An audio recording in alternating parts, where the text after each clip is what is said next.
Okay. 2025 Hindu పంచాంగం ప్రకారం పుష్యమాసంలో వచ్చే ఏకాదశిని తొలి ఏకాదశి లేదా వైకుంఠ ఏకాదశి అంటారు. ఏకాదశి అంటేనే 11. 5 కర్మేంద్రియాలు, 5 జ్ఞానేంద్రియాలు, మనసు కలిపి మొత్తం 11 అని. వీటిపై నియంత్రణ కలిగి ఉండి వ్రతాన్ని కొనసాగించడమే ఏకాదశి ఉద్దేశ్యం. ఏకాదశి తిథి ప్రారంభమవుతుంది. మరుసటి రోజు అంటే 10 జనవరి 2025 శుక్రవారం ఉదయం 10-19 గంటల వరకు కొనసాగుతుంది.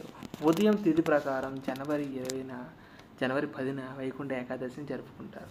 ఈ పవిత్ర రోజున ఉపవాస దీక్షను ఆచరిస్తారు. అంతేకాదు ప్రతి సంవత్సరం సూర్యుడు దక్షిణాయనం నుంచి ఉత్తరాయణంలో ప్రవేశించడానికి ముందు వచ్చే ఏకాదశిని వైకుంఠ ఏకాదశి అని అంటారు.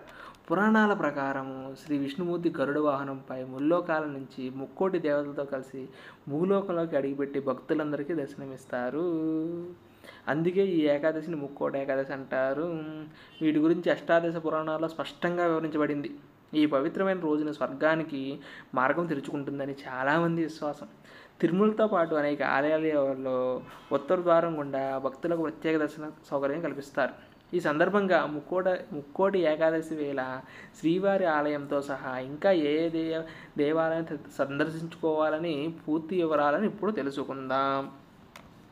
ఈ దేవాలయ ప్రత్యేక పూజలు: తిరుపతి తిరుమల దేవస్థానము, నరసింహస్వామి అహోబిలము, శ్రీ సీతారామచంద్రస్వామి దేవస్థానం భద్రాచలం, శ్రీ లక్ష్మీ నరసింహస్వామి దేవాలయం యాదాద్రి, కోదండరామస్వామి ఆలయం ఒంటిమిట్ట, శ్రీ వరాహలక్ష్మీ నరసింహస్వామి ఆలయం సింహాచలం విశాఖ జిల్లా, శ్రీ వెంకటేశ్వర స్వామి ఆలయం ద్వారకా తిరుమల చిన్న తిరుపతి పశ్చిమ గోదావరి జిల్లా, వీర వెంకట సత్యనారాయణ స్వామి వారి ఆలయం అన్నవరం తూర్పుగోదావరి జిల్లా.